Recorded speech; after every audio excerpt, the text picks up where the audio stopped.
I sat in total disbelief of what I saw. In my hands, listen to this, was a letter from Department of Homeland Security Secretary Janet Napolitano officially requesting that the Russian Federation contribute 4 brigades of advanced security forces as part of a larger multinational force to assist in quelling domestic violence within the United States of America. The letter was dated September 14, 2009, and signed by Secretary Napolitano. Now, as we stabilized the financial system, we also took steps to get our economy growing again, save as many jobs as possible, and help Americans who'd become unemployed. That's why we extended or increased unemployment benefits for more than 18 million Americans, made health insurance 65% cheaper for families who get their coverage through COBRA, and passed 25 different tax cuts. Now, let me repeat. We cut taxes. We cut taxes for 95% of working families. We cut taxes for small businesses. We cut taxes for first-time home buyers. We cut taxes for parents trying to care for their children. We cut taxes for 8 million Americans paying for college.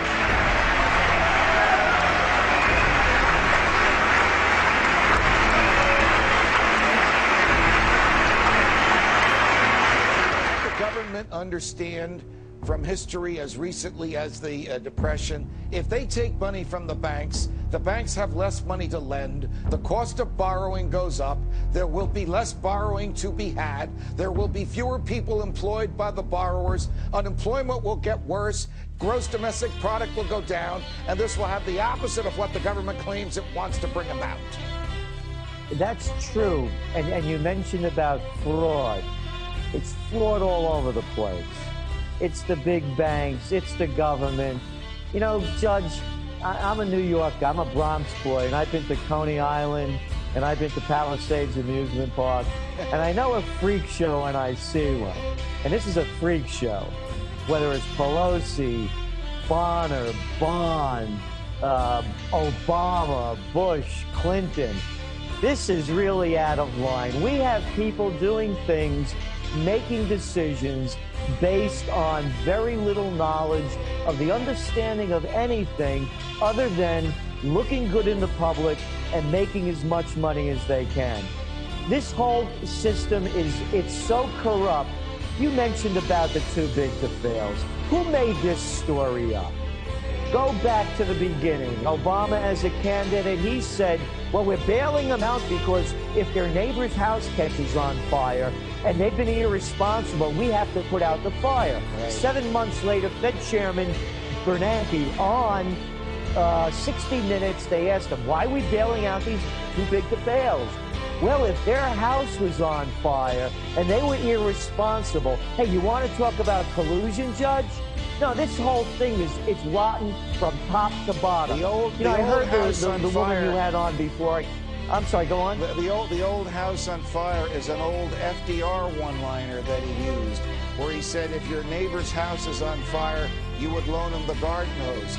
But that's a canard, that's a fraud, because that would be voluntary action out of the goodness of your heart. It's impossible for the government to be charitable with someone else's money. The government's making these decisions using its power of force to force the decisions on us. Question: what will happen to the economy if the government starts taking billions from the banks? Put aside the fact that they like welfare like everybody else. Put aside the fact that TARP was a fraud.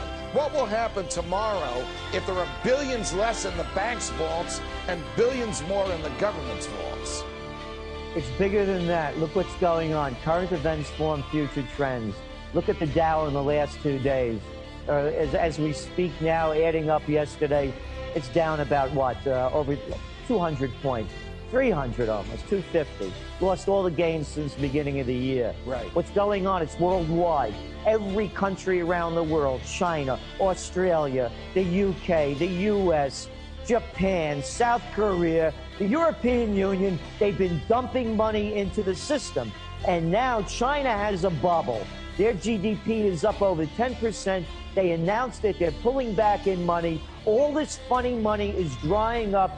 Judge, we're going to see the crash of 2010. They cannot keep inflating this economy by dumping all this phantom money into the system. You need a productive capacity.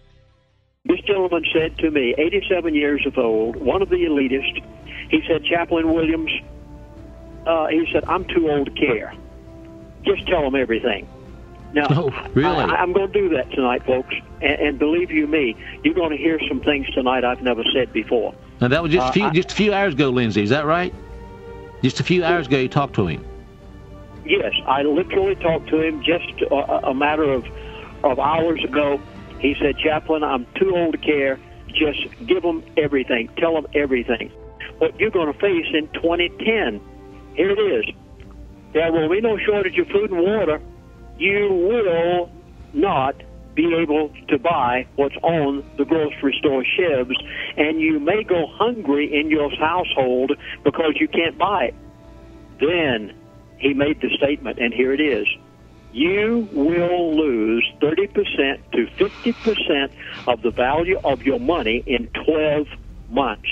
Now, many of you will remember that approximately a year ago, he said that we had 2 years for certain things. Approximately 6 months ago, he said you won't recognize America within 2 years. Nearly everybody would be working for the government, he said. He went on to tell that the dollar would be dead by 2012. He is telling me now exactly how much percentage you're going to lose in the value and the purchasing power of your dollar within the next 12 months. You will lose 30 to 50% of the value of your money. He said, Chaplain, it'll probably be 50%. He said it'll be positively no less than 30. And I said, well, why only 50%? They don't want to go too fast. They want to be able to do this in an orderly manner in order to keep people from jumping out of the saddle, so to speak. So basically what he was saying is there's going to be plenty of food and water, but you won't be able to buy it. Then he went back into the subject of gold and silver again.